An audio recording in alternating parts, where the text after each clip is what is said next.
అందరికీ నమస్తే. నేను మీ పావని గౌడ్.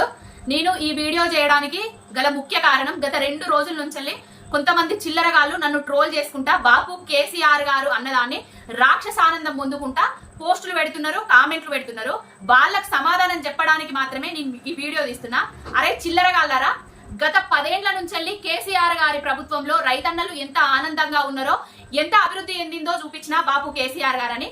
కేసీఆర్ గారు ప్రభుత్వం పోగానే మార్పు అని కొత్త ప్రభుత్వం తెచ్చుకోగానే 10 ఏళ్లలో నీళ్ళు ఎట్లొచ్చినాయి, ఇప్పుడు 4 నెలలల్లో 5 నెలలలోనే నీళ్ళు ఎట్లా మాయమైనాయి, రైతన్నలు ఎందుకు ఇంత అరిగోస పడుతున్నారు, రైతులకు నీళ్లు లేక పండిన వడ్లు కొనలేక ఎందుకు ఇంత అవస్థలు పడుతున్నారని బాపు కేసీఆర్ గారని అడుగుతున్నా. అప్పుడు బాపు కేసీఆర్ అన్నా, ఇప్పుడు బాపు కేసీఆర్ అంటున్నా, ఇక ముందు కూడా బాపు కేసీఆర్ గారే అంటానా. మరి నేను బాపు కేసీఆర్ గారు అంటే మీకెందుకు నొస్తుందో నాకైతే అర్థమైతే లేదు. పచ్చబొట్టు కూడా ఓడిపించుకున్నా, అది నా ఇష్టం, నా వ్యక్తిగతం. మీకేం నొస్తుంది? బాపు కేసీఆర్ గారని ఎందుకు అంటానో కూడా చెప్తానా. ఇనండ్రా సన్నాసులారా, సవటల్లారా, దద్దమ్మల్లారా, లట్టుగాల్లారా, పొట్టుగాల్లారా. భారతదేశానికి స్వాతంత్రం తీసుకొచ్చిన గాంధీజీ, భారతదేశానికి బాపూజీ ఏ విధంగా అయిందో 60 ఏండ్లల్లా ఎవడికి సాధ్యం గాని అసాధ్యం అన్న పనిని కేసీఆర్ గారు సావు నోట్లో తలబెట్టి ఢిల్లీ మెడలు వంచి కేసీఆర్ జచ్చుడో తెలంగాణ అచ్చుడో అనే నినాదాన్ని ముందుకు తీసుకెళ్లి తెలంగాణ రాష్ట్రాన్ని తీసుకొచ్చిండు. కాబట్టి తెలంగాణ రాష్ట్రానికి కేసీఆర్ గారు బాపు కాబట్టే నేను బాపు అంటానా.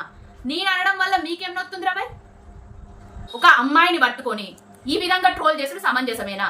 మరి రేవంత్ రెడ్డిని పట్టుకొని అన్న అంటారు, సోనియా గాంధీని పట్టుకొని అమ్మ అంటారు, రాహుల్ గాంధీని పట్టుకొనేమో అన్న అంటారు.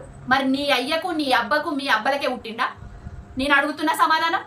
ఒక అమ్మాయిని పట్టుకొని ఏ విధంగా ట్రోల్ చేయాలనో తెలియదు, ఏ విధంగా కామెంట్లు పెట్టాలనో తెలియదు. ఇష్టం వచ్చినట్టుగా వ్యక్తిగత దూషణలు చేసుకుంటా కామెంట్లు పెడతారు. ఈ ట్రోల్ చేసే సన్నాసులారా, నేను అన్న బాబు కేసీఆర్ గారు అనే దాన్నే పట్టుకొని ట్రోల్ చేస్తారు. మరి నేను అడిగిన క్వశ్చన్లకు ఎవరు సమాధానాలు చెప్తారా?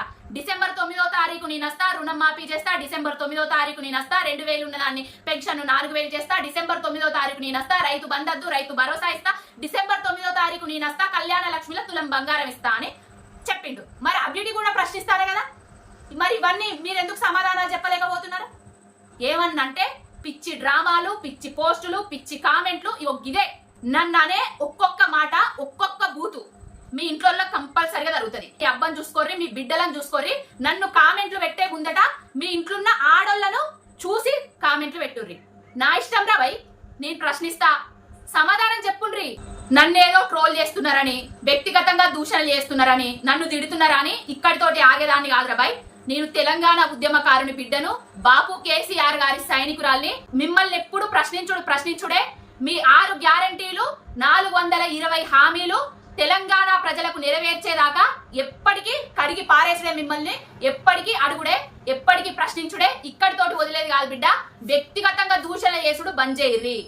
ఆడపిల్లల మీద, నా మీదనే కాదు, ఎవరి మీదనైనా కూడా. నేను అడిగేది హామీల గురించి. మీరు చెప్పేటి, మీరు ట్రోల్ చేసేటి మా వ్యక్తిగతంగా ట్రోల్ చేస్తున్నారు. ఇక్కడ నుంచి మానుకోర్రి, అడిగిన దానికి సమాధానం చెప్పుర్రి. జై తెలంగాణ, జై కేసీఆర్.